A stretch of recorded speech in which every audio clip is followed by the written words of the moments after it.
हाँ, तो प्यासा मर गया यार।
चलिए, ठीक है, सभी का बहुत बहुत स्वागत है और आशा करता हूं कि आप सभी लोग बहुत अच्छे होंगे, एकदम शानदार होंगे, फर्स्ट क्लास होंगे, जबरदस्त होंगे। प्लीज सब लोग आ जाएंगे। ठीक है, फिर हम क्लास स्टार्ट करते हैं। गंगा पाठक जी हैं अभी हमारे साथ, केवल गंगा पाठक जी जुड़े हैं। एक और भैया जुड़ गए हैं जिनका नाम है ज्ञानचंद जी। ज्ञानचंद जी, आपका भी बहुत बहुत स्वागत है। ठीक है, आ जाइए भाई आप भी फटाफट से क्लास में।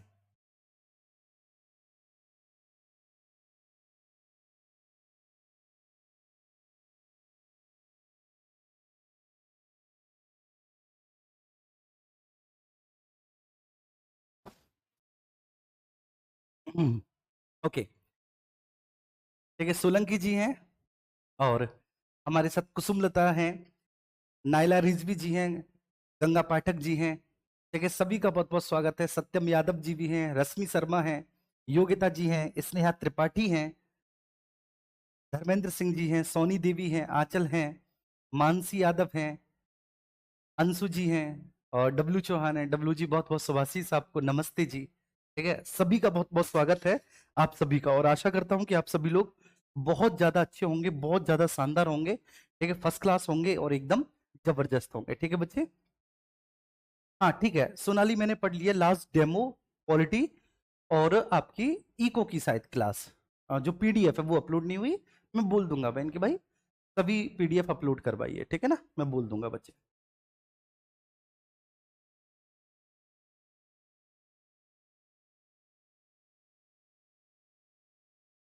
ठीक है, ओके। चलिए, तो हम राजनीतिक चिंतकों के बारे में बात कर रहे थे। हमने प्लेटो और प्लेटो के हमने शिष्य अरस्तु, इन दोनों को हमने बहुत अच्छे से पढ़ लिया था, बहुत अच्छे से हमने समझ लिया था। मुझे नहीं लगता कि किसी को किसी भी तरह की कोई भी प्रॉब्लम या दिक्कत होगी, है ना बच्चे, बहुत अच्छे से समझ लिया। ठीक है, मैं आपको इनकी पीडीएफ जरूर दूंगा। ठीक है ना, जो ठीक है टाइपिंग वाली पीडीएफ होगी वो पीडीएफ आपको मिलेगी। लेकिन साथ ही साथ मैं जब पढ़ाऊंगा तो मैं लिख लिख कर आपको पढ़ाऊंगा, जिससे कि आपको किसी भी तरह की सुविधा ना हो, असुविधा ना हो। और प्लस ठीक है, आप क्लास की क्लास में सारी चीजों को याद करते हुए चलें। सर अनीता जी, वो जो ज्योग्राफी की क्लास है, ठीक है, मैं आपके हाथ जोड़कर आपका अभिनंदन करता हूं। वो जो ज्योग्राफी की क्लास है वो 30 नंबर वाली जीएस के लिए है, इंडियन ज्योग्राफी की जो क्लास है। अगर आप भी ज्योग्राफी विषय से देना चाहते हैं, या आप जीएस के लिए तो ज्योग्राफी को पढ़ेंगे या आप जीएस के लिए, तो आप उसको पढ़ सकते हैं। आपके बैच में ज्योग्राफी वहीं से कंटिन्यू होगी जहां से डेमो लेक्चर में हमने खत्म की थी। एक मतलब ब्रह्मांड से ही आगे आपकी ज्योग्राफी यहाँ चलेगी। ठीक है ना, जब भी ज्योग्राफी की क्लास, मतलब लास्ट के 3 दिन ज्योग्राफी, ठीक है ना, और इकोनॉमी, और शुरुआत के जो बच्चे आपके 3 दिन होते हैं उसमें आपकी पॉलिटी और आपकी हिस्ट्री। ठीक है, तो ये बिल्कुल डेमो लेक्चर्स वाला शेड्यूल है मेरे प्यारे बच्चे। ठीक है ना, तो मैं आप सभी से बोलना चाहता हूं, इसलिए बिल्कुल परेशान होने की आवश्यकता नहीं है। विषय आपको चारों पढ़ने हैं, क्यों? क्योंकि जीएस में ये चारों ही विषय आएंगे। ठीक है, 30 नंबर का जीएस है, बिल्कुल भी हल्के में मत लेना 30 नंबर के जीएस को, ध्यान रखना मेरे प्यारे बच्चे। ठीक है जी। हाँ ठीक है, सभी का कमेंट शो हो रहा है। आशुतोष वर्मा जी, आपका भी कमेंट शो हो रहा है जी।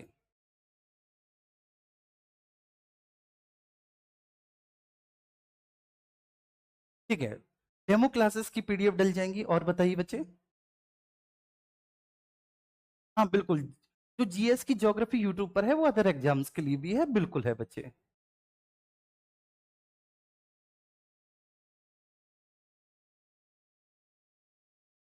ठीक है। ज्योग्राफी की लाइव क्लास, ठीक है, लास्ट के 3 दिन चलेगी, ठीक है बच्चे।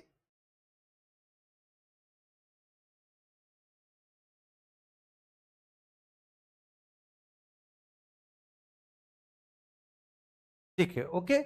तो भाई ठीक है, मैंने आपके सारे डाउट्स दूर कर दिए, उम्मीद करता हूं कि किसी भी तरह का कोई भी इश्यू नहीं होगा मेरे प्यारे बच्चे। एकदम मैं आप सभी के सवालों का जवाब दे दूंगा, बिल्कुल भी परेशान मत होइए, ठीक है ना। अगर किसी का भी सवाल, ठीक है, जिसका जवाब रह गया है तो मैं दे दूंगा बहुत अच्छे से, ठीक है, कोई उसमें बहुत ज्यादा परेशान होने की आवश्यकता है नहीं। ठीक है, आइए चलिए, ठीक है, हम आगे चलते हैं। आज हम बेसिकली, ठीक है ना, आपके सिलेबस में आप देखेंगे तो प्लेटो और अरस्तु के बाद, ठीक है, थॉमस होब्स हैं। तो थॉमस होब्स पढ़ेंगे, ठीक है, थॉमस होब्स के बारे में जानना हमें बड़ा जरूरी है, ठीक है, ऑब्वियस सी बात है बच्चे। और इनकी एक प्रमुख कृति है, ठीक है, लेविथान।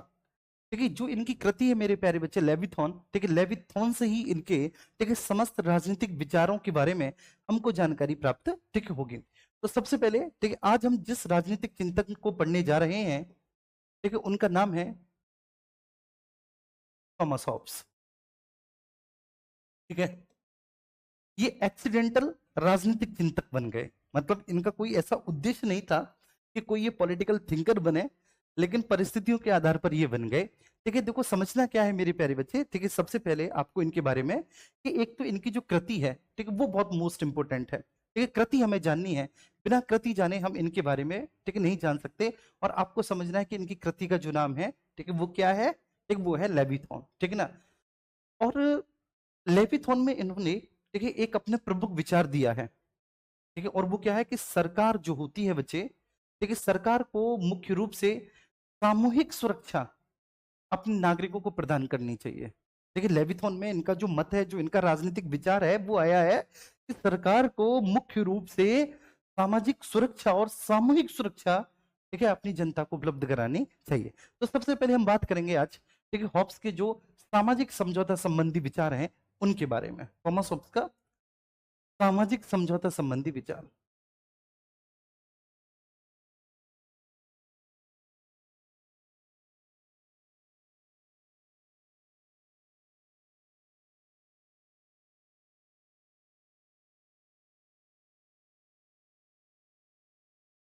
ठीक है, इसको देखिएगा।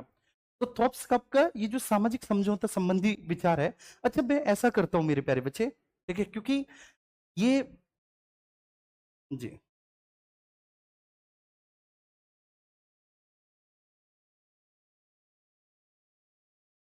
जी जी जी, ठीक है बच्चे। तो मैं आपको एक बात बताता हूँ कि जैसे थॉम्स अप के बारे में पढ़ा रहा हूँ, तो मैं यहाँ पर जो है ना पीडीएफ का यूज कर लूंगा, ठीक है ना। और उसमें क्या है कि उसमें आसानी ये होगी कि हम बहुत जल्दी से जो है ना चीजों को और बहुत स्पष्टता के साथ करते हुए चलेंगे, क्योंकि मुझे नहीं लगता कि यहाँ पे आप इनके नोट्स बनाओ। बात समझ में आ रही? तो यहाँ पर आपको इनके नोट्स बनाने की कोई आवश्यकता है नहीं, लेकिन बिल्कुल भी किसी भी तरह से, ठीक है, एक सेकंड में क्या करूंगा, ठीक है, आपके कैमरे को ऑफ कर दूंगा, क्योंकि मेरा व्हाट्सएप ऑन हो रहा है, ठीक है, और मेरा व्हाट्सएप ऑन हो रहा है। ऑब्वियस सी बात है बच्चे, प्राइवेसी है, व्हाट्सएप खुद कहता है कि हम खुद आपका मैसेज नहीं पढ़ते, आप क्या भेजते हो। अब जब व्हाट्सएप भैया खुद मैसेज नहीं पढ़ रहा, ठीक है, तो आप लोग भी मत पढ़ो मेरे भाई। चलिए, तो बस एक सेकंड का समय आप मुझे देंगे, एक सेकंड का समय, और मैं अभी कर देता हूं, है ना, इसको सही। और बताओ, सब लोग ठीक हैं, सब लोग अच्छे हैं, सब लोग बढ़िया हैं, किसी को किसी भी तरह का भैया जी कोई डाउट तो नहीं, कोई इश्यू तो नहीं? हाँ जी, बहुत बढ़िया। एक सेकंड का समय आप मुझे देंगे बस। मेरी आवाज तो सभी को आ रही होगी ना बच्चे? हाँ, आवाज तो सभी को आ रही होगी, बहुत अच्छे से सभी लोग मुझे सुन भी पा रहे होंगे। चलिए, ठीक है, thank you so much, thank you बच्चे, thank you thank you thank you. Okay, ठीक है, बस इतनी सेकंड के लिए हमने, ठीक है, इस कैमरे को ब्लैंक किया, आपको आवाज आ पा रही थी, ठीक है, अब आप सबको मैं दिखाई देने लग गया हूँ, ठीक है। ये एक ऐसी कंप्लीट पीडीएफ है बच्चे, ठीक है, जो आज आपकी अपलोड हो जाएगी, ठीक है, ये आज पीडीएफ आपकी अपलोड हो जाएगी। और इस पीडीएफ में, ठीक है, जितने भी दार्शनिक विचारक हैं, वो सारे दार्शनिक विचारक आपको देखने को मिल जाएंगे, ठीक है, सभी दार्शनिक विचारक, जैसे इसमें आपको, ठीक है, थॉमस होप से लेकर और आगे ठीक है, मोस्टली जितने भी राजनीतिक विचारक हैं वो सभी देखने को मिलेंगे। क्लियर है? हाँ, अब कोई टाइम टेबल नहीं बदलेंगे, बिल्कुल परेशान मत होइए, कोई टाइम टेबल नहीं बदलेंगे। आपके सामने बच्चों मैं हार गया, ठीक है ना, मैंने अपनी हार मान ली। बिल्कुल आपके अकॉर्डिंग एक सप्ताह में चारों विषय आपके चलेंगे 3-3 के हिसाब से, ठीक है। चलिए, तो थॉमस होब्स का सबसे पहले आप एक सामान्य परिचय जानिए, क्योंकि इनके सामान्य परिचय से प्रश्न आ जाते हैं। इनका जन्म 5 अप्रैल 1588 को, ठीक है, इंग्लैंड में हुआ था। इंग्लैंड का एक स्थान है वेस्टपोर्ट विल्ट्शायर। तो वेस्टपोर्ट विल्ट्शायर में इनका जन्म हुआ था, इंग्लैंड में हुआ था। मृत्यु इनकी 4 दिसंबर, ठीक है, 1679 को हो गई थी, ठीक है, डर्बीशायर में। ये अंग्रेजी दार्शनिक है, वैज्ञानिक है और इतिहासकार भी हैं, ठीक है। लेकिन ये अगर सबसे ज्यादा जाने जाते हैं तो वो अपने राजनीतिक दर्शन के लिए सबसे ज्यादा जाने जाते हैं। और उनकी जो सबसे महत्वपूर्ण कृति है उस कृति का नाम है लेविथॉन, ठीक है, जो कि 1651 में उन्होंने लिखी है। और लेविथॉन में बच्चे उन्होंने, ठीक है, जैसे कि मैंने बताया था ना कि सरकार को, ठीक है, सामूहिक सुरक्षा सुनिश्चित करानी चाहिए, ठीक है, ये उन्होंने सरकार का प्रमुख कर्तव्य माना है कि सरकार को देश के सभी नागरिकों को सामाजिक सुरक्षा उपलब्ध करानी चाहिए। ये सरकार का प्रमुख कर्तव्य होना चाहिए, ये सरकार का प्रमुख कर्तव्य होना चाहिए, ठीक है, ये इन्होंने बोला है लेविथान में। कुल मिलाकर उनके संबंध में एक सेवाइन साहब हैं, ठीक है, सेवाइन एक प्रमुख दार्शनिक रहे। उनके संबंध में सेवाइन साहब ने कहा है कि अंग्रेजी भाषी जनता ने जितने भी राजनीतिक दर्शन के लेखकों को जन्म दिया है, ठीक है, हॉब्स उन सभी में सबसे महान है, ठीक है ना। स्टेटमेंट पूछ लिया जाए कि किन के शब्दों में कहा है कि अंग्रेजी, ठीक है, भाषी जनता ने जितने भी दार्शनिक चिंतकों को जन्म दिया, जितने भी राजनीतिक चिंतकों को जन्म दिया, लेखकों को जन्म दिया, उन सभी में हॉब्स सबसे महान है। तो ये संबंध, ये जो कथन है, ये एक्चुअली सेवाइन के संबंध में है। इस कथन को सेवाइन ने कहा है, ठीक है। अब हॉब्स साहब के सामाजिक समझौता संबंधी विचार क्या है? तो हॉब्स साहब के जो सामाजिक समझौता संबंधी विचार आपको देखने को मिलेंगे, हॉब्स साहब के सामाजिक समझौता संबंधी विचार आपको देखने को मिलेंगे उनकी प्रसिद्ध पुस्तक लेविथान में। मैं फिर से बोल रहा हूँ, हॉब्स साहब के जो भी सामाजिक समझौता संबंधी सिद्धांत आपको देखने को मिलेंगे, जो भी उनके नियम आपको देखने को मिलेंगे, वो उनकी एक प्रसिद्ध पुस्तक है, उनकी एक प्रमुख पुस्तक है, और उस पुस्तक का नाम है बच्चे लेविथॉन। लेविथॉन में मिलते हैं। देखिए, एक तरह से अगर आप बात करें कि सामाजिक समझौता संबंधी अपने विचारों में उन्होंने निरंकुश राजतंत्र को, ठीक है, शासन का सबसे बेस्ट आधार माना है। उन्होंने माना है कि अगर शासन की सबसे प्रमुख कोई भी पद्धति है, सबसे प्रमुख शासन पद्धति अगर कोई भी है शासन पद्धति, तो वह क्या है? राजतंत्र है, ठीक है ना। और किस तरह से उनके विचारों को समझा जा सकता है, तो यहाँ पर सबसे पहला उनका सिद्धांत है मानव का व्यवहार और उसका स्वभाव कैसे होता है। इस तरह से वे अपने सामाजिक समझौते को समझाते हैं, ठीक है। चलिए, तो लेविथान साहब के बारे में हम बात करें अगर, एक सेकंड, ठीक है। देखो, लेविथान साहब के बारे में बात करें तो उन्होंने सामाजिक समझौता का सिद्धांत दिया है।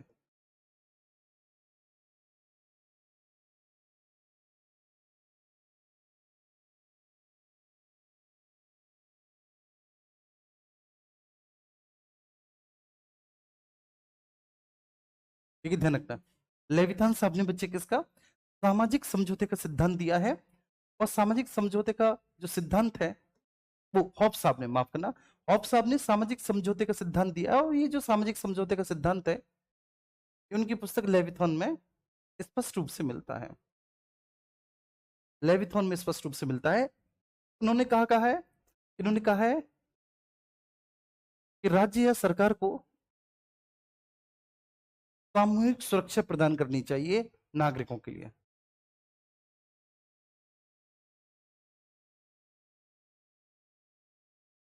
प्रदान करनी चाहिए नागरिकों के लिए, ठीक है। चलिए, तो उन्होंने कहा कि सरकार को सामूहिक सुरक्षा प्रदान करनी चाहिए बच्चे, किसके लिए? नागरिकों के लिए। यही इनका सामाजिक समझौता संबंधी सिद्धांत है, ठीक है। अब इन सिद्धांतों के माध्यम से एक तरह से उन्होंने निरंकुश राजतंत्र का ही समर्थन किया है, ठीक है। निरंकुश राजतंत्र, वो कहते हैं कि शासन पद्धति का अगर सबसे बेस्ट कोई आधार है तो वे क्या है? निरंकुश राजतंत्र है। अब यहां पर हम मानव व्यवहार और स्वभाव को समझेंगे। सामाजिक समझौते के सिद्धांत का जो प्रतिपादन है, ठीक है ना, वह मानव स्वभाव से इन्होंने आरंभ किया। इन्होंने कहा कि जो सामाजिक समझौता है, सामाजिक समझौते का सिद्धांत जो प्रारंभ होता है वो होता है मानव के स्वभाव से, ठीक है ना। क्योंकि एक्चुअली है क्या बच्चे कि जब हॉब्स साहब अपने उस दौर में थे, लेकिन जब उनके मस्तिष्क के अंदर राजनीति को लेकर, राज व्यवस्था और शासन पद्धति को लेकर बहुत सारे विचारों ने जन्म लिया, तो उस समय इंग्लैंड में गृह युद्ध की स्थिति थी। इंग्लैंड गृह युद्ध में जो है ना उलझा हुआ था। और जब इंग्लैंड गृह युद्ध में उलझा हुआ था तो इसका व्यापक प्रभाव, देखिए ऑब्वियस सी बात है, हॉब्स पर भी पड़ा। जब घर पे मम्मी पापा के बीच में लड़ाई होती है तो बच्चे के मानसिक विकास पर उसका प्रभाव पड़ता है ना। और देखिए बच्चे का जब मानसिक विकास उस समय हो रहा होता है और वो देखता है अपने आसपास, ठीक है, अपने परिवेश को, तो उसके परिवेश में जो घटने वाली घटनाएं हैं वो उसके दिमाग पर एक बहुत बड़ा, ठीक है, प्रभाव स्थापित करती है। देखिए अपने मम्मी पापा के बीच में होने वाली लड़ाई से कई बार तो ऐसे भी बच्चे होते हैं जो बड़े होकर खुद शादी नहीं करते, क्योंकि उनको लगता है कि ऐसे ही हम भी लड़ते रहेंगे एक दूसरे के साथ। देखिए ये ध्यान रखना। तो मैंने एक छोटा सा एग्जांपल दिया। तो क्योंकि जब, ठीक है, राजनीतिक विचारों का जन्म हो रहा था उनके मस्तिष्क में, ठीक है, जब वो एक प्रमुख राजनीतिक विचारक के तौर पर स्थापित हो रहे थे, तो उन्होंने देखा कि उस समय इंग्लैंड में गृह युद्ध की स्थिति है, और इसलिए उस गृह युद्ध की स्थिति के कारण इसका व्यापक प्रभाव हॉब्स साहब पर भी पड़ा। ठीक है, और इसी अवस्था ने मानव स्वभाव का एक घृणित चित्र जो है वह हॉब्स के सामने रखा। ठीक है, उसने अनुभव किया, ठीक है, हॉब्स साहब ने क्या अनुभव किया कि मनुष्य एक स्वार्थी, झगड़ालू और अहंकारी प्राणी है। ये मानव का स्वभाव है। ठीक है, वो क्या बोल रहे हैं कि मनुष्य, ठीक है, एक झगड़ालू मनुष्य, ठीक है, एक स्वार्थी और मनुष्य एक अहंकारी प्राणी है जो सदा से ही, ठीक है, शक्ति की चाहत करता है। ठीक है, जिसको क्या चाहिए, जिसको पावर चाहिए, जिसको शक्ति चाहिए, हमेशा से ही वह शक्ति की चाहत करता है, और शक्ति पाने के लिए हमेशा प्रयत्नशील रहता है, हमेशा प्रयत्नशील रहता है, इसके लिए चाहे उसे कुछ भी करना पड़े। ठीक है ना। तो इसके लिए राज्य होना बहुत जरूरी है, क्योंकि व्यक्ति तो क्या है, व्यक्ति तो स्वार्थी है, व्यक्ति तो झगड़ालू है, व्यक्ति तो अहंकारी है, और व्यक्ति केवल व केवल अपना उल्लू सीधा करना चाहता है। कहने का आशय यह है कि वो हमेशा शक्ति की चाहत में रहता है और हमेशा प्रयत्नशील रहता है कि वो ज्यादा से ज्यादा संसाधनों पर अपना कब्जा कर सके, ज्यादा से ज्यादा संसाधनों पर अपना अधिकार कर सके। देखिए व्यक्ति का स्वार्थ केवल व केवल निजी स्वार्थ है, केवल निजी स्वार्थ है, और ऐसे में उसकी असीमित और अनंत इच्छाएं हैं। ठीक है, साथ ही साथ सुरक्षा की भावना, भय, युद्ध, संघर्ष तथा उसके अंदर अहम की प्रवृत्ति भी है। ये मानव के स्वभाव की उन्होंने कुछ प्रमुख विशेषताएं बताई हैं। ठीक है, मानव के स्वभाव की प्रमुख विशेषताएं देखिए, मैं एक छोटी सी बात आपको बताता हूं। ठीक है, क्योंकि मैं कई बार बोलता हूं, ठीक है, अपने बच्चों को भी, ठीक है, जब मैं पीसीएस वगैरह में पढ़ाता हूं या फिर किसी, ठीक है, और उसमें पढ़ा रहा हूं मैं, तो मैं वहां पर बताता हूं, जैसे मान के चलिए कि एक बार किसी ने धोखा दे दिया।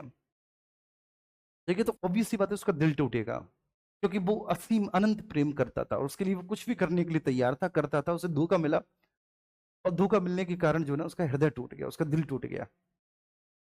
मेरी बात समझ रहा हूं।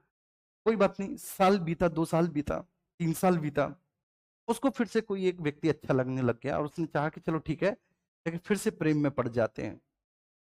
लेकिन उसको अब हमेशा डर लगने लगेगा, लेकिन शुरुआत से ही कि कहीं अब धोखा ना मिल जाए, अब मेरे साथ धोखा ना हो जाए। बात समझ में आ रही है। तो जैसे जिसके साथ जो घटना हुई है वो ये मान लेता है कि वही वास्तविकता है। तो ऐसे ही देखिए हॉब्स साहब के साथ ये घटना घटित हुई है। हॉब्स साहब देखिए जब, देखिए, अपना विकास कर रहे थे बुद्धि का, तो उनके समय इंग्लैंड में गृह युद्ध हो रहा था, और इस इंग्लैंड में होने वाले इस गृह युद्ध में हॉब्स साहब ने जो है ना बच्चे, ठीक है, बहुत ही ज्यादा, ठीक है, मानव के स्वभाव का वो गणित रूप देखा है, कि जिसमें ये विश्वास करने लगे हैं कि सभी मनुष्य, वो सभी मनुष्य को एक साथ कह रहे हैं कि सभी, ठीक, मनुष्य निजी स्वार्थ के लिए जीते हैं। ठीक है, सभी की असीमित और अनंत इच्छाएं हैं। ठीक है, सभी में अहम की प्रवृत्ति है। ठीक है, सभी में सुरक्षा की भावना को लेकर वो बहुत ज्यादा कॉन्सियस है। ठीक है, सभी झगड़ालू हैं। इस तरह से वो मानव स्वभाव का वर्णन करते हैं। समझ में आ गया कि हॉब्स का मानव स्वभाव कैसा है। तो इस तरह से वो मानव स्वभाव का वर्णन करते हैं। अब ठीक है, नेचुरल स्टेट के बारे में बताएंगे कि प्राकृतिक अवस्था क्या है। तो हॉब्स ने मानव के उक्त स्वभाव को उसकी प्राकृतिक अवस्था कहा है। ठीक है, हॉब्स सब बोलते हैं कि ये मनुष्य की प्राकृतिक अवस्था है मेरे भाई। ये क्या है उसकी, ये प्राकृतिक अवस्था है मनुष्य की। ठीक है, हॉब्स सब बोलते हैं कि मनुष्य स्वार्थी है, मनुष्य झगड़ालू है। जी, ठीक है, मनुष्य स्वार्थी है, मनुष्य झगड़ालू है, मनुष्य एक अहंकारी व्यक्ति है। और सबसे बड़ी बात है, वो प्रत्येक मनुष्य दूसरे को अपनी शत्रु की दृष्टि से देखता है, हर एक व्यक्ति, एक वो मित्र की नहीं बल्कि शत्रु की दृष्टि से देखता है। देखिए एक तरह से अगर देखा जाए तो सभी भूखे भेड़िए के समान है, वो इस शब्द का यूज करेंगे, देखो हाँ ये रहा। देखिए सभी भूखे भेड़िए के समान है जो एक दूसरे को खाने के लिए, एक दूसरे को बच्चे मारने के लिए उतारू हैं। बात समझ में आ रही है? और वो कहते हैं कि शक्ति ही सत्य है, जिसके पास शक्ति है, ठीक है, वही सत्य है, जिसके पास शक्ति है वही सत्य है। तो ये शक्ति ही सत्य का सिद्धांत देते हैं। किसका बच्चे? शक्ति ही सत्य का सिद्धांत देते हैं। ठीक है, तो प्राकृतिक अवस्था वो बोलते हैं कि हॉब्स ने मानव का जो स्वभाव बताया है, कहा है कि वो उसकी प्राकृतिक अवस्था है।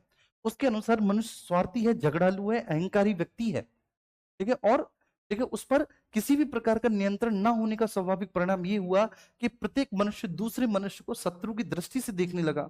सभी भूखे भेड़ियों के समान एक दूसरे को निगलने की चेष्टा करने लगे। मनुष्य को न्याय और अन्याय का कोई ज्ञान नहीं था। प्राकृतिक अवस्था क्या है बच्चे? कि शक्ति ही सत्य है।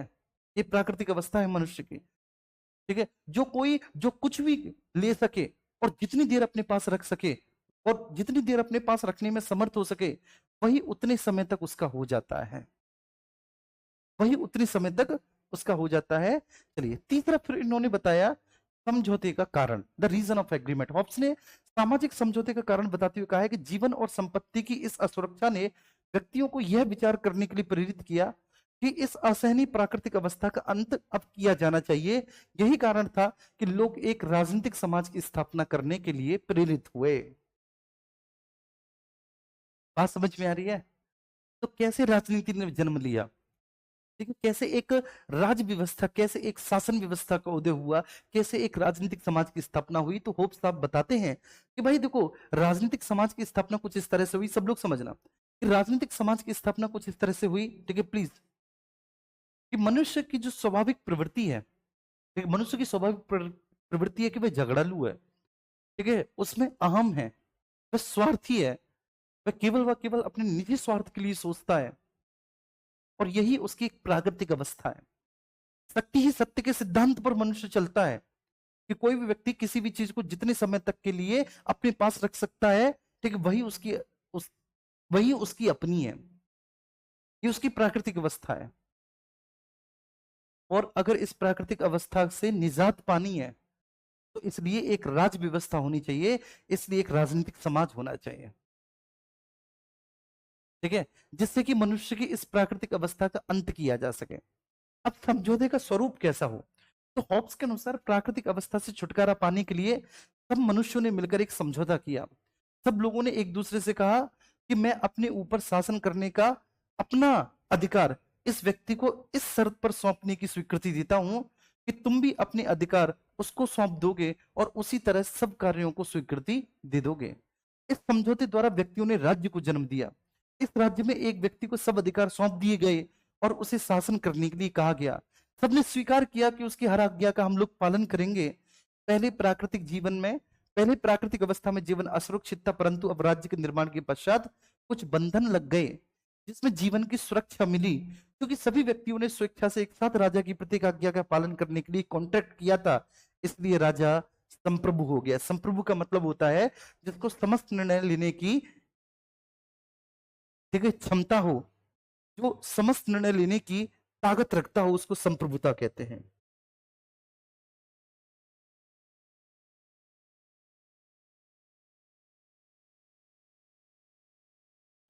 ठीक है, जो समस्त निर्णय लेने की बच्चे ताकत रखता हो, ठीक है, उसी को हम लोग क्या कहते हैं? संप्रभुता कहते हैं। क्या मेरी बात सभी को समझ में आई? तो ये समझौते का स्वरूप है। कहानी कहां से स्टार्ट हुई? सबसे पहला पॉइंट एक बार मैं फिर से आपको बता रहा हूं, ठीक है, वी आर गोइंग टू सबसे पहला पॉइंट, मतलब ये तो थॉमस होब्स का सामान्य परिचय है, बस ये मैंने बता दिया। ठीक है, अब आपको समझना है कि सामाजिक संबंधी विचार क्या है हॉब्स साहब का। तो हॉब्स साहब ने अपने सामाजिक संबंधी विचार को अपनी पुस्तक, ठीक है, लेविथान में लिखा है, और उन्होंने बताया है मेरे प्यारे बच्चे इस लेविथान में कि हम सबको एक राजतंत्र की स्थापना करनी चाहिए, और वो राजतंत्र जो हो वो स्ट्रिक्ट राजतंत्र हो। मतलब उन्होंने कहीं ना कहीं अपने सामाजिक समझौता संबंधी विचारों में, जो कि उन्होंने लेविथान में लिखे हैं, जो उनके सामाजिक समझौता संबंधी विचार हैं, उन विचारों में उन्होंने निरंकुश राजतंत्र का ही समर्थन किया है। किसका बच्चे? ठीक है, उसमें उन्होंने निरंकुश राजतंत्र का ही समर्थन किया है। और इस समर्थन में उन्होंने क्या बोला है, ठीक है, ये आपको समझना है। उन्होंने सबसे पहले मानव व्यवहार और स्वभाव के बारे में बताया है। जब उन्होंने मानव व्यवहार और स्वभाव के बारे में बताया तो उन्होंने कहा कि मनुष्य का स्वभाव तो जो है ना बच्चे, वह पूरी तरह से एक स्वार्थी, झगड़ालू और अहंकारी प्राणी का है, जो सदैव हमेशा से ही शक्ति की चाहत में रहता है और शक्ति प्राप्त करने के लिए हमेशा प्रयत्नशील रहता है। देखिए, उन्होंने मानव की प्रकृति की ये विशेषता बताई है कि मानव एक निजी स्वार्थी है, असीमित और अनंत इच्छाएं हैं। ठीक है, सुरक्षा की भावना वह है उसके अंदर, संघर्ष है, युद्ध है, और उसमें अहम की प्रवृत्ति है। ठीक है, और उन्होंने मनुष्य की इन सभी अवस्थाओं को क्या कहा, प्राकृतिक अवस्था कहा, कि ये तो उसकी नेचुरल स्टेट है, ये तो मनुष्य की प्राकृतिक अवस्था है, मनुष्य ऐसा ही है, सभी मनुष्य ऐसे हैं।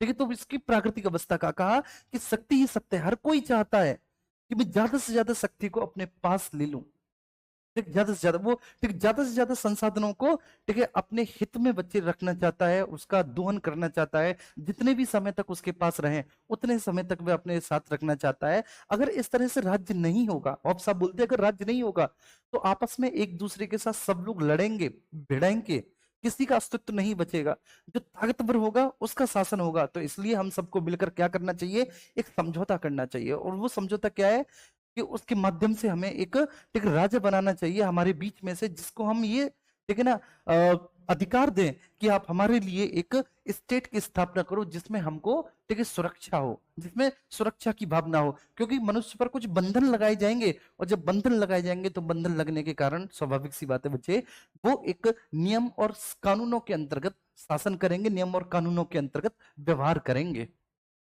ठीक है, आगे, नए राज्य का स्वरूप। जब सभी व्यक्तियों ने अपने अधिकारों का समर्पण कर दिया तो यह व्यक्ति एक सर्वोच्च सत्ता के रूप में प्रतिष्ठित हुआ। और इसी को बोलेंगे बेटा कि जब, देखिए, सभी ने बच्चे अपने, ठीक है, अधिकारों को किसी एक व्यक्ति में निहित कर दिया कि हमारे सभी अधिकार आपके पास है। ठीक है, आप हमारे लिए नियम और कानून बनाइए और आपके पास संप्रभुता है। देखिए, समझ सकती है आपके हाथों में है, आपके कहे अनुसार, आपके बनाए गए कानून के अनुसार हम शासन प्रशासन करेंगे। तो यहीं से बच्चे क्या बना, यहीं से राजतंत्र का उद्भव हुआ, यहीं से राजतंत्र बना, यहीं से राजतंत्र का श्री गणेश हुआ। ठीक है, और इसी को आप कहेंगे कि इस प्रकार होब्स ने अपने सामाजिक समझौते के सिद्धांत के आधार पर एक निरंकुश राजतंत्र की स्थापना की, जिसका शासक संपूर्ण शक्ति संपन्न है, संप्रभु है, प्रजा के प्रति उसके कोई कर्तव्य नहीं है, शासित वर्ग को शासन वर्ग के विरुद्ध विद्रोह करने का अधिकार भी नहीं है। ठीक है, आलोचना। होब्स के विचारों की जनता, राजतंत्र के समर्थकों तथा चर्च के समर्थकों सभा ने कटु आलोचना की। ठीक है ना, सबसे पहले मानव स्वभाव का होब्स ने जो चित्रण किया है, ठीक है, ऐसा नहीं लगता बच्चे वो बड़ा एकाकी है। ठीक है, देखो, ठीक है, होब्स साहब बता रहे हैं क्या प्रत्येक मनुष्य, अब बताओ, झगड़ालू है यार। कुछ लोग तो ऐसे भी होते हैं कि तुम उन्हें गाली भी दे दो शांति से निकल जाएंगे। ठीक है, क्योंकि वो जो गृह युद्ध की स्थिति है ना, उन्होंने उसके मस्तिष्क पे बड़ा प्रभाव डाला। बात समझ में आ रही है? और जब बड़ा प्रभाव डाला तो स्वाभाविक सी बात है, हॉब्स को लगता है तो मनुष्य तो पूरी तरह से स्वार्थी है, लोभी है, झगड़ालू है। ठीक है ना, वो ज्यादा से ज्यादा, ठीक है, दूसरों की संपत्ति को हड़पना चाहता है, अपने लिए ज्यादा से ज्यादा संसाधनों को वह रिजर्व करना चाहता है। ठीक है, उसमें दया, सहानुभूति, करुणा जैसे तो तत्व, ठीक है ही नहीं। ठीक है, उसके अनुसार, जबकि मनुष्य में पाए जाते हैं बच्चे, मनुष्य में दया भी है, करुणा भी है, मनुष्य भी तो एक सामाजिक प्राणी है मेरे प्यारे बच्चे।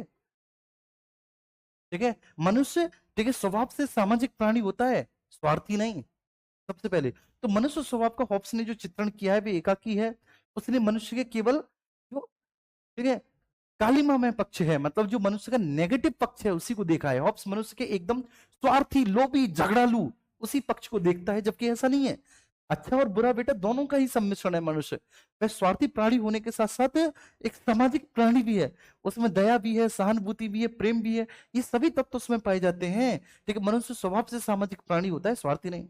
ऑप्स ने जिस प्राकृतिक अवस्था का चित्रण किया है वो तो ना तो ऐतिहासिक है और ना ही मेरे प्यारे बच्चे वे वास्तविक, वे पूरी तरह से प्राकृतिक अवस्था कैसी है, काल्पनिक है। ठीक है, ऑप्स क्या लिखता है, ठीक है, बताओ, ऑप्स क्या लिखता है, मनुष्य की प्राकृतिक अवस्था क्या है। मनुष्य की प्राकृतिक अवस्था शक्ति ही सत्य के सिद्धांत पर, ठीक है, केंद्रित है। ठीक है, प्राकृतिक अवस्था क्या है, शक्ति ही सत्य के सिद्धांत पर केंद्रित है, अकॉर्डिंग टू हॉब्स। हॉब्स कहता है कि बस मनुष्य, ठीक है, ज्यादा से ज्यादा संसाधनों का अपने हित में रिजर्वेशन करना चाहता है। ठीक है, वो चाहता है कि वह केवल ठीक है वही रहे, क्योंकि वह स्वार्थी है, वह अहम की प्रवृत्ति है, वह अहंकारी है। ठीक है, और हर एक व्यक्ति दूसरे को तो ठीक है उन्होंने भेड़िया, भूखे भेड़िए की तरह दिखता है। तो जिस समझौते का वर्णन हॉब्स ने किया है वह अतार्किक है। लेकिन समझौता सदैव दो पक्षों में होता है, जबकि हॉब्स के अनुसार समझौता केवल एक ही पक्ष में हुआ था, अर्थात जनता ने आपस में समझौता किया था। हॉब्स ने राज्य का निर्माण का जो कारण बताया है वो भय बताया है कि राज्य का निर्माण क्यों हुआ, भय के कारण हुआ। लेकिन लोगों ने ठीक है भय के कारण राज्य का निर्माण कर दिया और अपनी समझ शक्तियां एक राजा को इसलिए सौंप दी कि भाई ठीक है, आप संप्रभु हो, सारी शक्तियां आपके पास है और आप हमारे लिए ठीक है सामाजिक सुरक्षा की स्थापना करोगे, इसलिए आप सारी शक्तियां आप ले लो, क्योंकि आप हमारे लिए सामाजिक सुरक्षा की स्थापना करोगे, आप नियम और कानून बनाओगे जिससे कि हम आपस में एक दूसरे को भूखे भेड़िया की तरह ना देखें, जिससे कि आपस में हम एक दूसरे को मारे नहीं, पीटे नहीं, काटे नहीं। ठीक है, तो उन्होंने एक राज्य के निर्माण का आधार वह बताया है और वे इस वह के आधार पर टिका है कि यदि राज्य की आज्ञाओं का पालन नहीं किया गया तो प्राकृतिक अवस्था पुनः लौट आएगी। वास्तविकता ये तो ये है कि राज्य भय और स्वार्थ पर नहीं, वरन सद्भावना, सहयोग और सामाजिक हित की भावना पर टिका है। मतलब ये जो थॉमस होब्स है ये बहुत नेगेटिव आदमी है। अगर आप देखें तो कहीं ना कहीं इसके विचारों में अतिवादिता आपको देखने को मिलेगी। ठीक है ना, क्लियर है। मतलब होब्स तो ये कहता है कि दया करुणा ये है ही नहीं, ठीक है, सद्भावना सहयोग है ही नहीं, केवल वह केवल क्या है, एक दूसरे के प्रति संदेह है, एक दूसरे के संसाधनों के प्रति लालच है। ठीक है, जिसके पास संपत्ति, देखिए संपत्ति किसी भी रूप में हो सकती है, बस हर एक व्यक्ति हड़पने की कोशिश कर रहा है कि मैं हड़प लूं। होब्स ने जिस निरंकुश तथा स्वेच्छाचारी शासन व्यवस्था की स्थापना की है, निरंकुश और स्वेच्छाचारी शासन व्यवस्था की स्थापना की है, वह अत्यंत भयंकर है। ठीक है, उसने शासन पर कोई नियंत्रण स्थापित नहीं किया, उसका हस्तक्षेप जीवन के प्रत्येक भाग पर है। मतलब शासन हर एक व्यक्ति के किसी भी भाग पर हस्तक्षेप कर सकता है, उसने बच्चे जीवन के किसी भी भाग पर नियंत्रण स्थापित नहीं किया, जबकि उसका कोई उत्तरदायित्व भी नहीं है। ऐसे राज्य में व्यक्ति की स्वतंत्रता तथा संपत्ति कैसे सुरक्षित रह सकती है, बताओ। क्योंकि जहां पर बेटा राज्य पर कोई जवाबदेही ना हो, क्योंकि जहां पर राज्य पर कोई जवाबदेही ना हो, राज्य पर कोई बंधन ना हो, तो आप मुझे बताइए क्या व्यक्ति की ठीक है किसी भी प्रकार की कोई सुरक्षा है ऐसे राज्य में, है ना। तो यही बात तो बोली है यहाँ पर कि भाई ऐसे राज्य में ठीक है व्यक्ति की स्वतंत्रता तथा संपत्ति सुरक्षित रह ही नहीं सकती। ठीक है, जिस राज्य में बेटा राज्य पर किसी प्रकार की कोई भी जवाबदेही हो। ठीक है, प्लस समझौता राज्य का आधार नहीं है। हॉब्स का मत है कि राज्य की उत्पत्ति एक समझौते द्वारा हुई थी, इसलिए इस समझौते का पालन करने के लिए राज्य की आज्ञाओं का पालन किया जाना चाहिए। किंतु हमारे पूर्वजों जो द्वारा किया गया समझौता हमारे ऊपर बाध्यकारी लेकिन नहीं हो सकता भाई, बड़ी सिंपल सी बात है। राज्य तथा सरकार में अंतर नहीं। ठीक है, हॉब्स के अनुसार इस समझौते के द्वारा राज्य नहीं अभी तो सरकार की उत्पत्ति होती है, जबकि राज्य और सरकार बच्चे दोनों अलग अलग अवधारणा है। ठीक है, हॉब्स के अनुसार राज्य और सरकार में कोई अंतर ही नहीं है। हॉब्स बोलते हैं कि राज्य नहीं सरकार की उत्पत्ति होती है। ग्लोबिस आपके शब्दों में राज्य और सरकार में अंतर ना मानना हॉब्स की सबसे बड़ी मूर्खता है, भूल है। राज्य संप्रभुताधारी होता है, राज्य के पास समस्त शक्तियां होती हैं। ठीक है, क्योंकि सरकार ठीक है ना कि सरकार, क्योंकि यदि राजा मर भी जाए तो उसका राज्य नहीं मरता, राजा मर भी जाए तो उसका राज्य नहीं मरता। तो इसलिए राज्य संप्रभुताधारी है, राज्य के पास संपूर्ण प्रभुत्व संपन्नता है, सरकार के पास नहीं है। राजा मर भी जाता है तो बेटा राजा के मर जाने पर उसका राज्य नहीं मरा करता। चलिए कुल मिलाकर अगर आप थॉमस हॉब्स को देखोगे तो आप पाओगे कि थॉमस हॉब्स निहायत ही नेगेटिव व्यक्ति है। ठीक है, तो होब्स का जो बच्चे संपूर्ण दर्शन है, संपूर्ण राजनीतिक दर्शन है, वो क्या है मैं एक बार आपको समराइज करके यहाँ पर पढ़ा देता हूँ। ठीक है, आप लोग बहुत अच्छे समझने की कोशिश करना। ठीक है, क्योंकि भाई पॉइंट्स बाई पॉइंट्स में सारी चीजें ये लिखी हुई हैं, तो ऑब्वियस सी बात है फिर यहाँ पर ठीक है आपको क्या ही। तो नंबर फर्स्ट मैंने सबसे पहले बताया आपको कि ठीक है लेविथॉन एक पुस्तक है थॉमस होब्स की। लेविथॉन में उन्होंने जो है ना अपने राजनीतिक विचारों को लिखा है। थॉमस हॉब्स बहुत विद्वान व्यक्ति है, नो डाउट, वो एक वैज्ञानिक है, वो एक दार्शनिक है, वो एक राजनीतिक चिंतक भी है। ठीक है, लेकिन उसके मस्तिष्क पर सर्वाधिक प्रभाव पड़ा है जो इंग्लैंड में उसके विकास करने के समय जब वो युवावस्था में था, तो वहां पर होने वाला जो गृह युद्ध था, उस गृह युद्ध में उसने व्यक्ति के नकारात्मक स्वरूप को देखा कि उसने व्यक्ति एक झगड़ालू है, व्यक्ति अहम की प्रवृत्ति रखता है, एक व्यक्ति स्वार्थी है, अपने हित को ही सर्वोपरि मानता है, बाकी के दूसरे लोगों के हित को पूरी तरह से दरकिनार कर देता है, तो वो समझता है कि हाँ, कहीं ना कहीं इसलिए राज्य की उत्पत्ति हुई होगी, क्योंकि ठीक है ना, राज्य के उदय से पहले क्योंकि सभी लोग झगड़ालू होंगे, ठीक है, आपस में एक दूसरे को भूखे भेड़िए की तरह देख रहे होंगे, ठीक है, एक दूसरे की संपत्ति को हड़प रहे होंगे या फिर प्रयास कर रहे होंगे, ठीक है, लेकिन देखिए एक भय होगा, ठीक है, सभी के भीतर, और वो वह क्या होगा कि अमुक व्यक्ति दूसरा व्यक्ति मेरी संपत्ति पर कब्जा ना कर ले। तो यहां पर देखिए सत्य ही सत्य का सिद्धांत है कि जिसके पास ताकत है, लेकिन जिसके पास ताकत है उसका सब कुछ है। तो इसलिए यहां पर जो है ना एक सामाजिक असुरक्षा की भावना है, तो राज्य की स्थापना सामाजिक सुरक्षा देने के लिए हुई है। ये क्या बोलता है, तो इसलिए राज्य बना है कि सामाजिक सुरक्षा दी जा सके, इसलिए राज्य स्थापित हुआ है सामाजिक सुरक्षा देने के लिए। मेरी बात आई समझ में? तो ये राज्य की स्थापना के पीछे के कारण बताते हैं कि राज्य एक्चुअली सामाजिक सुरक्षा देने के लिए स्थापित हुआ है। ठीक है, अच्छा कैसे हुआ है, तो फिर ये बताते हैं कि एक समझौता हुआ था। उस समझौते में क्या हुआ था कि सभी लोगों ने किसी एक व्यक्ति के हाथ में अपनी सत्ता इस शर्त पर सौंप दी कि आप हमारे लिए नियम और कानून बनाएंगे, संपूर्ण प्रभुसत्ता आपके हाथ में है, हम आपके प्रति उत्तरदायी हैं, आप हमारे प्रति उत्तरदायी नहीं है, हम आपके बनाए हुए कानूनों और नियमों के अनुसार चलेंगे, आप नहीं।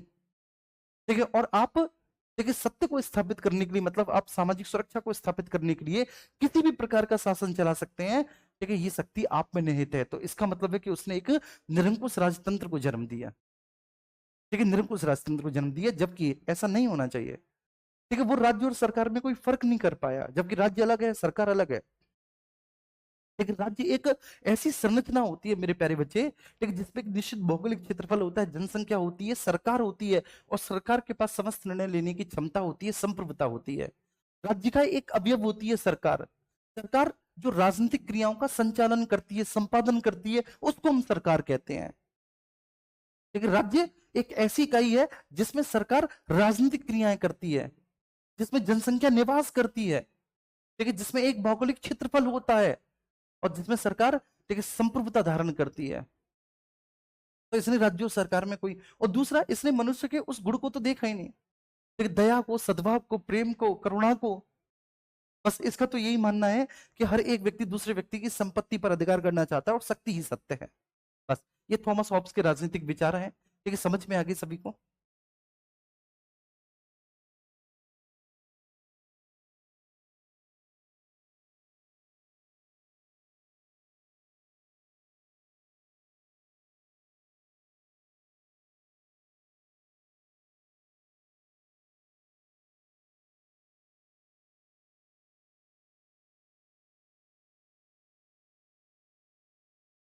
चलिए ठीक है, तो प्लीज मुझे आप लोगों का थम्स अप मिल जाए तो फिर मैं आगे चलूं, है ना, इतनी सी बात है। अब मैं इस बात को लिखकर पढ़ाता तो बहुत समय लगता, ठीक है, यहाँ पर सब कुछ लिखा ही हुआ है, बहुत अच्छी बात है, टेक्नोलॉजी का यूज करना चाहिए।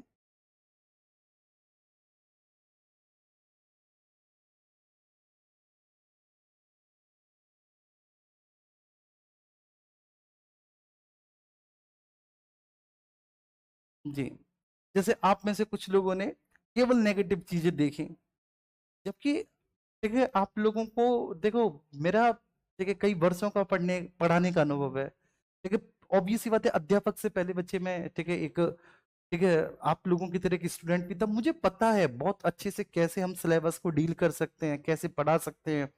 मुझे पता है कि बच्चा ठीक है कहाँ पे परेशान होता है, कहाँ पे कौन सी चीज होती है जिसको परेशान करती है। लेकिन आपको क्या लगता है,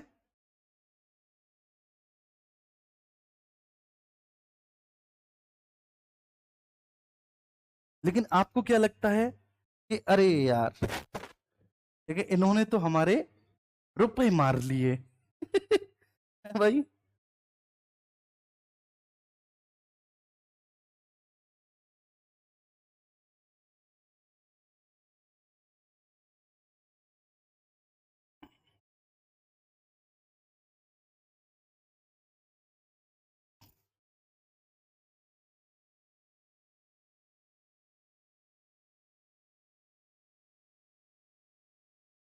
ओके, बहुत अच्छे से समझ में आ रहा है।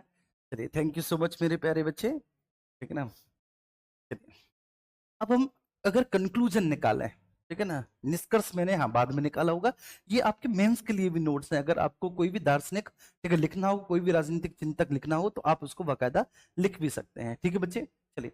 तो अगर हम निष्कर्ष निकालें तो निष्कर्ष ये है कि चाहे आप बेशक कितनी भी आलोचनाएं कर दें, ठीक है, हॉब्स की, कि हॉब्स का जो राजतंत्र है वो निरंकुश राजतंत्र है। हॉब्स ने तो केवल व्यक्ति के ठीक है नेगेटिव, ठीक है, जो उसके ठीक है ऐसे पक्ष को देखा है व्यक्ति के, ठीक है, जहां पर उसने पाया है कि व्यक्ति तो ठीक है बड़ा झगड़ालू है, लेकिन उसने वो प्रेम सद्भाव वगैरह देखा ही नहीं है। और उसके अनुसार राज्य और सरकार में कोई अंतर नहीं है। उसके अनुसार ठीक है लोगों ने केवल राज्य की स्थापना इसलिए की है कि सामाजिक सुरक्षा, और कुछ नहीं चाहिए उनको राज्य से, केवल सामाजिक सुरक्षा चाहिए। और एक राज्य लोगों के प्रति उत्तरदायी नहीं है, लोग राज्य के प्रति उत्तरदायी हैं। अरे भाई वाह, क्या बात करते हो साहब। तो कुल मिला के चाहे बेशक आप लाख कितनी भी आलोचना करो, लेकिन बच्चे वो एक बहुत बड़ा राजनीतिक चिंतक था, इसमें कोई दो राय नहीं है। मैंने सेवाइन साहब के बारे में बताया था कि प्रोफेसर सेवाइन, इन्होंने कहा कि वास्तव में वो पहला आधुनिक दार्शनिक था जिसने राजनीतिक सिद्धांत का आधुनिक विचारधारा के साथ पूरा सामंजस्य स्थापित करने का प्रयास किया। ठीक है ना। तो वो पहला ऐसा राजनीतिक विचारक था जिसने राजनीतिक सिद्धांत का आधुनिक विचारधारा के साथ पूरा सामंजस्य स्थापित करने का प्रयास किया। उसने अपने राजनीतिक दर्शन का निर्माण करते समय प्रति जो प्रकृति के समस्त तथ्य हैं उनमें मानव व्यवहार की व्यक्तिगत और सामाजिक दोनों पक्षों को शामिल किया, उन पर विचार किया, और अपने विचारों की स्पष्टता के कारण और अपने शैली के एक वाक्पन के कारण बचे अंग्रेजी भाषा जनता का सबसे बड़ा राजनीतिक दर्शक, ठीक है, सबसे बड़ा राजनीतिक चिंतक हॉब्स है। ये बात सेवाइन साहब लिखते हैं। ठीक है, चाहे बेशक ठीक है लाख बुराइयां हो हॉब्स में, लेकिन फिर भी हॉब्स का बहुत बड़ा योगदान है राजनीति के क्षेत्र में। ठीक है, वो पहला ऐसा आधुनिक विचारक है बच्चे जिसने आधुनिक विचारधारा के साथ एक राज्य और राजनीतिक सिद्धांत को स्थापित करने का प्रयास किया है। ठीक है ना। उसने जब एक राजनीतिक सिद्धांत को स्थापित किया है ना अपने, तो उसने पूरा अध्ययन किया है मानव का, मानव के स्वभाव का, मानव के प्रकृति के साथ अंतर संबंधों का, ठीक, मानव के व्यक्तिगत व्यवहार का, और तब जाकर बच्चे उन्होंने सभी पक्षों का समावेश करते हुए इस प्रकार के सिद्धांत को रखा है। देखो उसके ठीक विचारों में बड़ी स्पष्टता है, निर्भीकता है, ठीक, एकदम खुल के लिखता है थॉमस होब्स, बिल्कुल खुल के लिखता है। ठीक है, चलिए, तो ये होब्स हो गया। अब हम आगे बात करेंगे। देखो आपके सिलेबस में मैकियावेली है नहीं, ठीक है, ये हम नहीं पढ़ेंगे मैकियावेली को, थॉमस होब्स हमने पढ़ लिए। ठीक है, अब हम जॉन लॉक को कंटिन्यू करेंगे। जॉन लॉक, ठीक है, बहुत बड़ा विचारक है बच्चे जॉन लॉक। ठीक है, तो इस लेक्चर में बच्चे हम क्या पढ़ने वाले हैं, जॉन लॉक को पढ़ने वाले हैं। अब हम जॉन लॉक, आफ्टर लॉक हम लोग रूसो को पढ़ेंगे, रूसो को पढ़ेंगे। ठीक है, ये दोनों का बहुत बड़ा नाम है, जॉन लॉक का भी और रूसो का भी। लेकिन एक बात बताऊं, थॉमस हॉब्स बहुत गलत नहीं है, बहुत गलत नहीं। लेकिन जब आप राज्य की प्रकृति का अध्ययन करेंगे, और राज्य की प्रकृति का अध्ययन करने पर आप पाएंगे कि राज्य की आवश्यकता क्यों महसूस हुई। ठीक है, आखिर ऐसी क्या आवश्यकता थी कि राज्य का निर्माण करना पड़ा और हमें शक्ति ठीक है शासक वर्ग के हाथों में सौंपनी पड़ी। तो आप पाएंगे कि वास्तव में एक असुरक्षा की भावना थी। अगर राज्य ना होता तो शक्तिशाली व्यक्ति एक कमजोर की संपत्ति पर अधिकार कर लेता। आप सोच के देखो, अगर पुलिस का शासन ना होता, ठीक है, तो कमजोर व्यक्ति जी पाता, महिलाएं सड़क पर निकल पाती। ठीक है, रोज खैर पुलिस का शासन होने के बावजूद भी आप देखिए हरियाणा में कितनी घृणित घटना हुई है। तो कुछ ऐसे निकम, मतलब क्या बोलूं, कुछ ऐसे नालायक और कुछ ऐसे एक नीच लोग होते हैं हमारे समाज में जो पूरे समाज को कलंकित कर देते हैं। फिलहाल ठीक है, तो उसका राज्य केवल पुलिस का शासन है, जबकि राज्य का एक पक्ष बच्चे कल्याणकारी राज्य भी होता है ना। देखिए आप ये भी तो देखें, राज्य का एक दूसरा पक्ष क्या होता है, कल्याणकारी राज्य भी होता है। चलिए ठीक है, तो अब हम ठीक है जॉन लॉक को पढ़ेंगे, रूसो को पढ़ेंगे, ठीक है, इनको पढ़ेंगे। लेकिन फिलहाल ठीक है हम थॉमस होब्स के बारे में एक दो चीजें, ठीक है, व्यक्तिवादी विचार आप देख लीजिए। ठीक है, थॉमस होब्स को निरंकुशवादियों की श्रेणी में गिना जाता है। ये तो आपने बहुत अच्छे से पढ़ लिया कि थॉमस होब्स निरंकुशवादी है, निरंकुशवादियों की श्रेणी में गिना जाता है। जबकि दूसरी ओर वो पहला व्यक्तिवादी विचारक भी माना जाता है। यद्यपि हॉब्स संप्रभु द्वारा व्यक्ति पर लगाए जाने वाले प्रतिबंधों को स्वीकार करता है, पर फिर भी उसके सिद्धांत में व्यक्तिवाद के शक्तिशाली तत्व मिलते हैं। ठीक है ना, चलिए, निरंकुशवाद के समर्थक के रूप में, क्योंकि वह कहता है कि शासक समस्त शक्तियों का संचालक है, मतलब राजा ही, राजा के पास सारी शक्तियां हैं। राजा विधि निर्माता और विधि को लागू करने वाला ही नहीं, बल्कि राजा न्यायाधीश है, मतलब राजा के पास ही शासन की समस्त शक्तियां हैं। राजा ही विधायिका है, राजा ही कार्यपालिका है, राजा ही न्यायपालिका है। राजा ही विधायिका है, राजा ही कार्यपालिका है, और राजा ही न्यायपालिका है। न्यायपालिका है। युद्ध तथा शांति की घोषणा करने का अधिकार है बच्चे राजा को। अभिव्यक्ति की स्वतंत्रता का वह समर्थन नहीं करता, और संपत्ति के अधिकार का भी समर्थन नहीं करता। वह कहता है कि व्यक्ति की कोई निजी संपत्ति नहीं होती, और न ही व्यक्ति को कोई अभिव्यक्ति की स्वतंत्रता होती है। तो मतलब ये क्या है, निरंकुश राजतंत्र है ना बच्चे, इसलिए वह निरंकुशवाद का समर्थक है।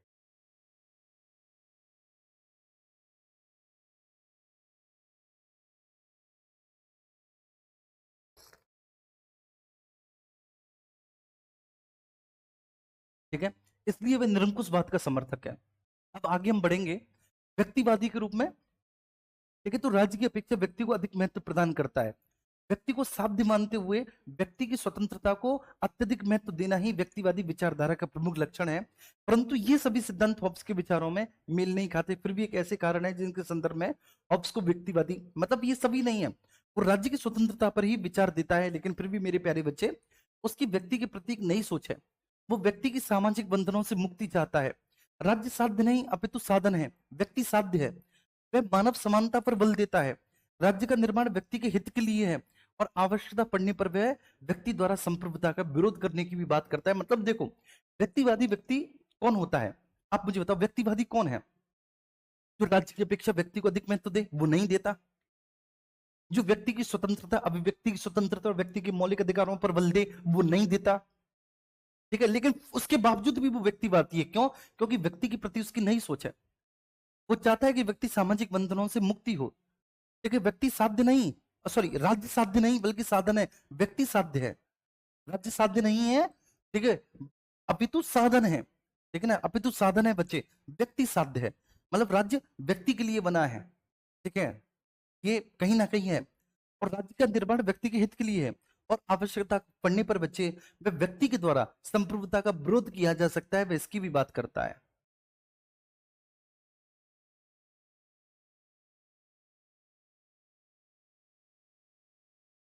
ठीक है, आइए अब इसके बाद फिर नेक्स्ट हम, ठीक है ना, आगे हम बात करेंगे, और ठीक है ना, जॉन लॉक के बारे में आएंगे। जॉन लॉक, क्या जबरदस्त विचारक है जॉन लॉक। ठीक है, क्या जबरदस्त विचारक है जॉन लॉक। ठीक है, बहुत सुलझा हुआ, और इसका जो राजनीतिक दर्शन है बड़ा गूढ़ है बच्चे, बहुत गूढ़ है इसका राजनीतिक दर्शन।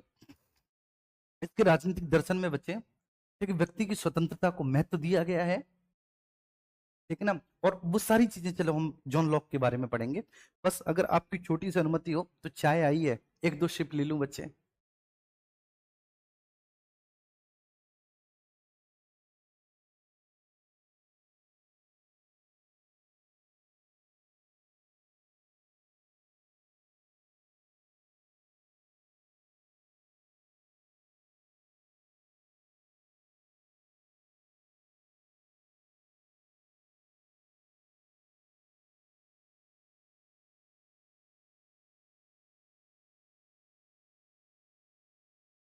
जी बिल्कुल, हर चीज के दो पहलू होते हैं। शांति जी, आप समझने की कोशिश करेंगे बेटा, आपको समझ में आएगा। नेहा गुप्ता, आप बहुत अच्छे से समझा रहे हैं, थैंक यू बेटा।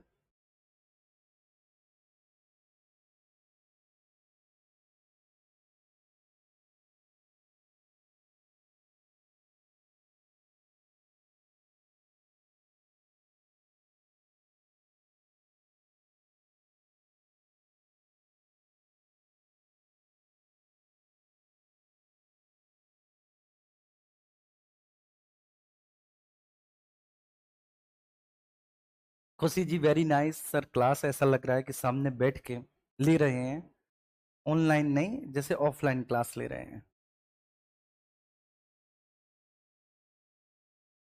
नहीं मुकेश जी, देखिए ऐसा नहीं है। ठीक है। ज्योग्राफी की क्लास आपकी एप्लीकेशन पे चलेगी, जो यूट्यूब पर चल रही है वो जीएस की क्लास है, एसएसटी की नहीं है वो।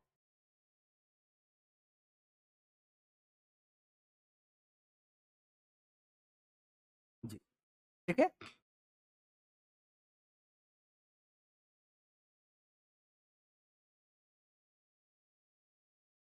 बहुत अच्छे से समझ में आ गया, थैंक यू। देखो मेरे प्यारे बच्चे, मैं आपको बताता हूँ, देखो एक वास्तविकता छोटी सी मैं आपको बताता हूँ। वो ये है कि देखिए, आप सभी प्यारे बच्चों ने अपनी ग्रेजुएशन में, मतलब जो आपने बीए बीएड किया है, देखिए उसमें आप बहुत ज्यादा पढ़े लिखे हैं नहीं, मैं आपको सच्ची बात बताऊं, बहुत ज्यादा पढ़े लिखे हैं नहीं। ये वास्तविकता है, आप इसे जितना जल्दी स्वीकार कर लोगे उतना अच्छा है। देखिए, और बीए में हम सबको पता है बच्चे कि आप ना तो रेगुलर कॉलेज गए होंगे, एक आध दो बच्चा रेगुलर कॉलेज भी गया होगा तो ढंग से उसने ना तो लेक्चर अटेंड किए होंगे, और ना ही वास्तव में उन्होंने, देखिए शायद ये सिलेबस आज आपको पहली बार पता चल रहा होगा कि आपके यहाँ ये राजनीतिक विचारक भी हैं, थॉमस हॉब्स है, प्लेटो है, अरस्तु है, बात समझ पा रही है, जॉन लॉक हैं, रूसो हैं, मैकियावेली आपके सिलेबस में खैर है ही नहीं, पहली बार पता चला होगा। तो इसलिए लेकिन मैं आप सबसे ये चाहूंगा, बस यही एक छोटी सी मेरी निवेदन है कि पूरे कंसंट्रेशन के साथ, अपने पूरे मनोभाव से, अपने पूरे मन से आप इस क्लास को लाएं। ठीक है, मैं ग्रेजुएट लोगों को पढ़ा रहा हूं, ये मुझे लगना चाहिए, ठीक है ना, आपके विचारों में, ठीक है, वो पहनापन होना चाहिए, वो नयापन होना चाहिए कि हाँ मुझे लगे कि यार मैं ग्रेजुएट लोगों को पढ़ा रहा हूँ, नॉट इवन ग्रेजुएट जिन्होंने बीएड भी किया है ग्रेजुएशन के बाद।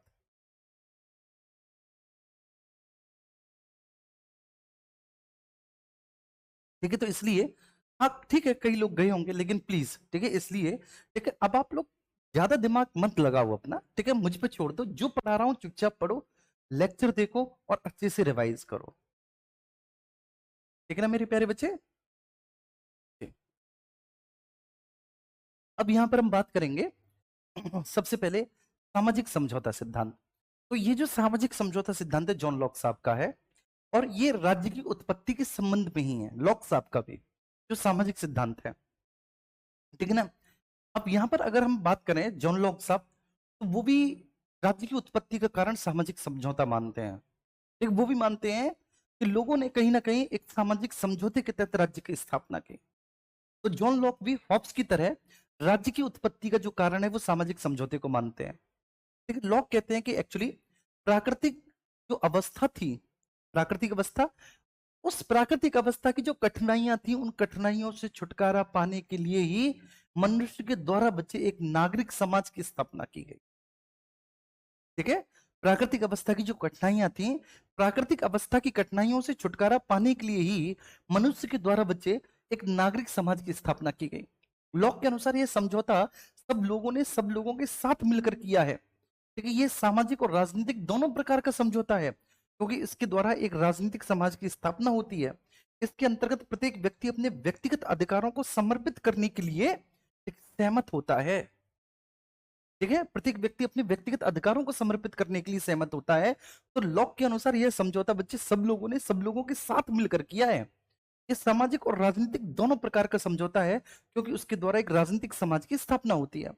लेकिन जॉन लॉक ने यह बात स्पष्ट नहीं की है बेटा कि समाज व शासन की स्थापना के लिए क्या अलग अलग दो समझौते हुए थे या एक ही हुए थे। देखिए, इसको लॉक ने स्पष्ट नहीं किया कि क्या भाई समाज और शासन की स्थापना के लिए दो अलग अलग समझौते हुए या एक ही समझौते में काम चल गया था। ठीक है, कुछ लोग कहते हैं कि नहीं भाई, ठीक है, दो समझौते होते हैं, ठीक है, और दोनों समझौते के तहत अलग अलग, एक समझौते के तहत समाज की और एक समझौते के तहत राज्य की स्थापना हुई। और कुछ लोग ये निष्कर्ष निकाल देंगे नहीं नहीं नहीं, एक ही समझौता हुआ है और एक ही समझौते से समाज की और एक ही समझौते से राज्य की स्थापना हुई है। ठीक है, आप पढ़ लीजिएगा कि जॉन लोक ने यह बात स्पष्ट नहीं की कि समाज व शासन की स्थापना के लिए क्या अलग अलग दो समझौते हुए या एक ही हुआ। पर ठीक है, कुछ लोग कहते हैं, कुछ विचारक मानते हैं कि नहीं समझौते दो हुए थे, और कुछ ने निष्कर्ष निकाला है कि समझौता केवल एक ही हुआ था। अब लोग क्या कहता है बच्चे, लोग बोलता है कि मनुष्य प्राकृतिक अवस्था में, जब वो प्राकृतिक अवस्था थी मनुष्य की, जब कोई राज्य नहीं था, मतलब राज्य विहीन अवस्था प्राकृतिक अवस्था है, ध्यान रखना, जब राज्य नहीं है तो राज्य विहीन अवस्था को क्या माना है, प्राकृतिक अवस्था। तो लोग साहब कहते हैं कि मनुष्य जब प्राकृतिक अवस्था में था तो वो उसकी कंडीशन अच्छी नहीं थी, बात समझ में आ रही है, उसकी दशा अच्छी नहीं थी, उसका जीवन अच्छा नहीं था। लेकिन शीघ्र ही देखो उसने अपने विवेक के आधार पर इस बात को चिन्हित किया कि भाई ठीक है, अब हमें एक ठीक है नागरिक समाज की स्थापना करनी चाहिए, अब हमें एक समाज बनाना चाहिए। क्लियर है? लॉक ने कहा है कि मनुष्य प्राकृतिक अवस्था में अच्छी दशा में नहीं था और शीघ्र ही समाज निर्माण के लिए बचे वह ठीक है एक दूसरे के साथ आ गए। प्राकृतिक अवस्था में दंड देने की अनियमित व अनिश्चित शक्ति थी, ठीक है, जिसके कारण लोगों को कठिनाइयां होती थी। उनके कारण वे शासन के व्यवस्थित नियमों की शरण लेते हैं। ठीक है, ये ध्यान रखना। जो प्राकृतिक अवस्था थी उसमें दंड देने के बड़े खराब नियम थे, तो इसलिए लोगों ने बच्चे कहीं ना कहीं ठीक है व्यवस्थित नियमों की तरफ जाना शुरू किया और उन्होंने एक नागरिक शासन और एक नागरिक राज्य की स्थापना की बात कही।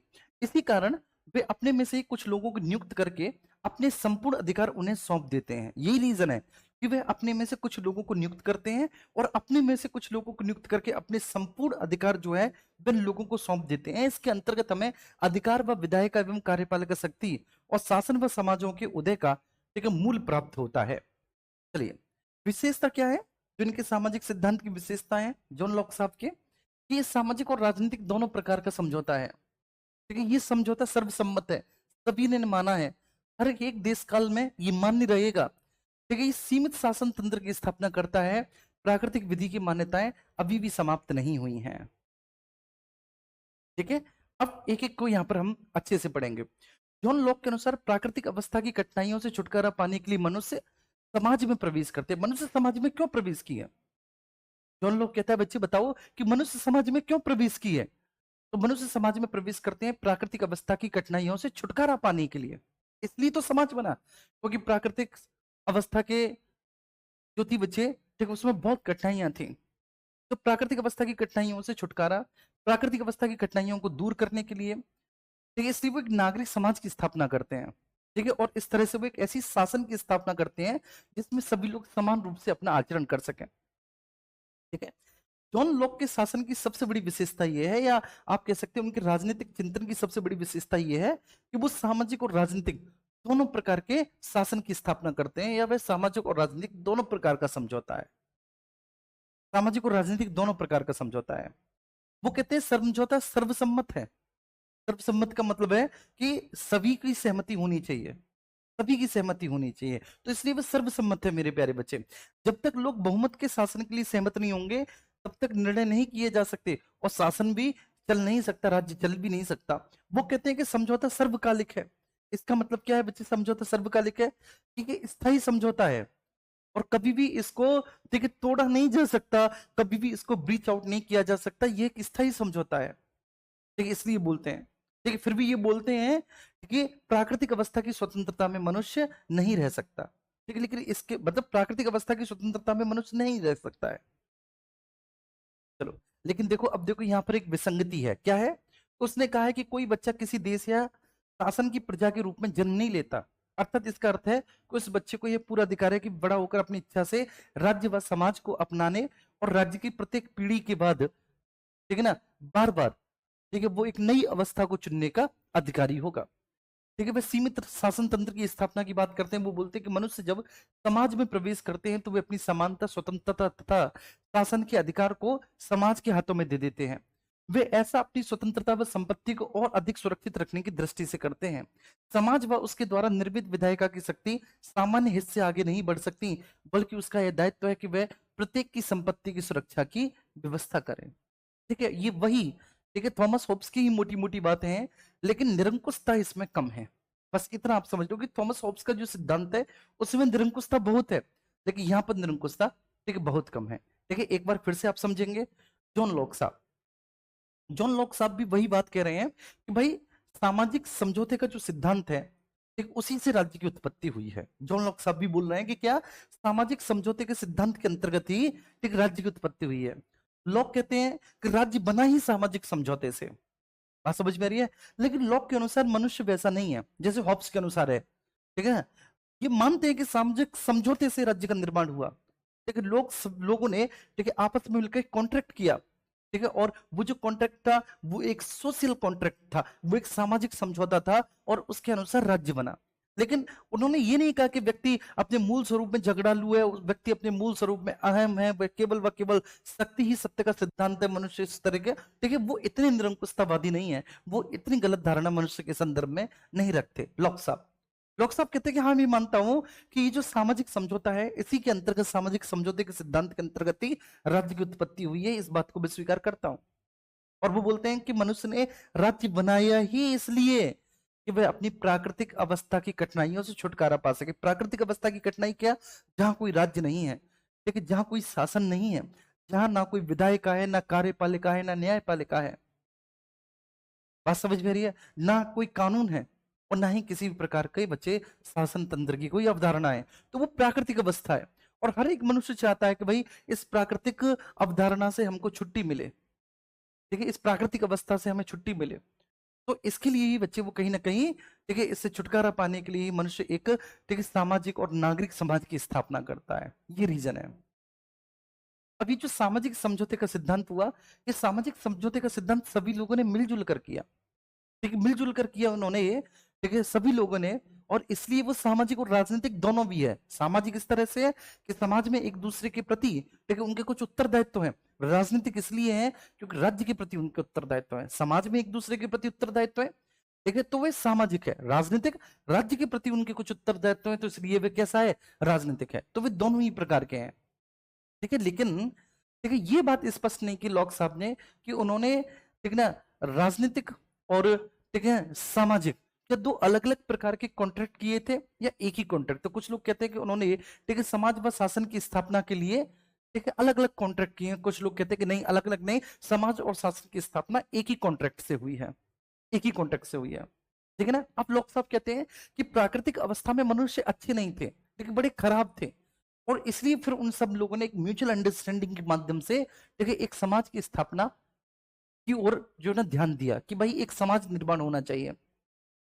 जो प्राकृतिक अवस्था थी वो बहुत बुरी थी, न विधायिका थी, न कार्यपालिका थी, इसलिए ठीक है जल्दी हमें एक, ठीक है, समाज की स्थापना करनी चाहिए जो राजनीतिक और सामाजिक दोनों प्रकार की शक्तियों का उपभोग करे। ठीक है, उनके सामाजिक समझौता संबंधी सिद्धांत की विशेषताएं क्या है कि ये सामाजिक और राजनीतिक दोनों प्रकार का समझौता है। ठीक है, दूसरा इसकी सबसे बड़ी विशेषता है कि ये समझौता सर्वसम्मत है, सर्वकालिक है।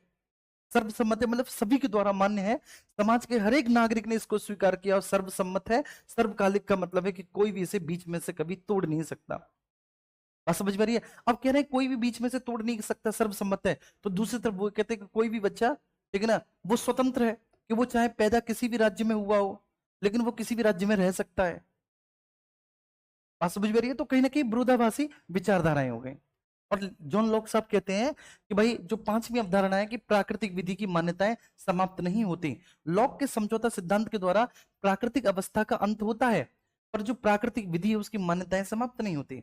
स्टेट ऑफ नेचर जो है, प्राकृतिक अवस्था जो है बच्चे, प्राकृतिक अवस्था का तो अंत हो जाता है, ये बात हकीकत है कि प्राकृतिक अवस्था का अंत हो जाता है, ठीक है। लेकिन प्राकृतिक अवस्था का अंत होने के बावजूद भी जो प्राकृतिक मान्यताएं हैं वो कभी समाप्त नहीं होती। प्राकृतिक अवस्था का अंत हो जाएगा जब राज्य बन जाएगा, एक राज्य में एक शासन व्यवस्था स्थापित हो जाएगी, विधायिका, कार्यपालिका, न्यायपालिका का गठन हो जाएगा।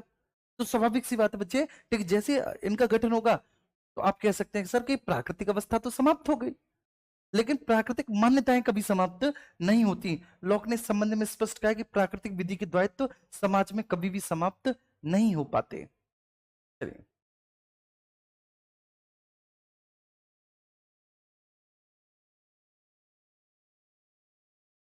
ठीक है जी। चलिए, क्या निष्कर्ष निकाल सकते हैं आप जॉन लॉक के सिद्धांत से बच्चे?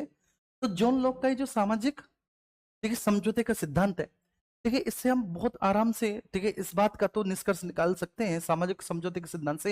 ये बात तो हमें बहुत अच्छे से प्राप्त होती है कि बच्चे, कि सरकार को किसी भी प्रकार की कोई मौलिक शक्ति नहीं है, ठीक है ना, कोई मौलिक शक्ति नहीं, ऐसा जैसे हॉब्स में था। एक हॉब्स के अंतर्गत बच्चे, जो सरकार होगा, जो राजा होगा, मतलब इन्होंने निरंकुश राजतंत्र की बात कही थी हॉब्स साहब ने, ठीक है, उसके पास अनलिमिटेड पावर होगी। तो ये कह रहे हैं कि कोई मौलिक शक्ति नहीं है, अंतिम रूप से शक्ति समाज में ही है, ठीक है, लोगों में निहित है। ये कहते हैं अंतिम रूप से शक्ति, ठीक है, समाज में निहित रहती है, समाज में निहित रहती है, ना कि शासन में, ठीक है। तो सरकार को मौलिक शक्ति नहीं होती, बल्कि देखिए सरकार के पास शक्ति ना होकर किसके पास होती है, समाज के पास शक्ति होती है।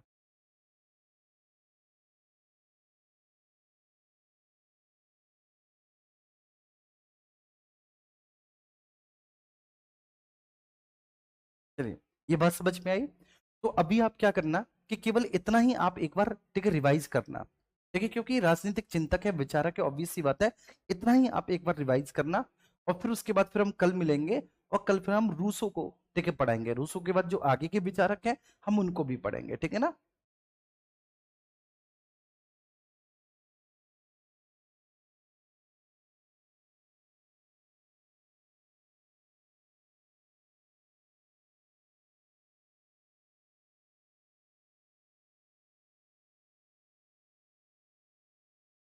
ठीक है, एक बार हम सब लोगों को बच्चे ठीक है इसका रिवीजन करना है। ठीक है, मेरी बात मानिए, एक बार सब लोग जो है ना इसका रिवीजन करना, सभी लोग सभी साथी एक बार रिवीजन करना। और जब एक बार आप रिवीजन करेंगे तो आपको ये सारी चीजें बिल्कुल समझ में आ जाएंगी। और प्लस ये पीडीएफ नोट्स मिला, इसको एक बार आप पढ़ना, तो एक्चुअली जो है ना सारी चीजें आपकी बहुत अच्छे से क्लियर हो जाएंगी, सब कुछ समझ में आ जाएगा। ठीक है, थैंक यू सो मच बच्चों, थैंक यू। फिर कल मिलेंगे ना, कल मिलेंगे मजे से अच्छे से एकदम जबरदस्त तरीके से। तब तक आप अपना ख्याल रखिए सब लोग।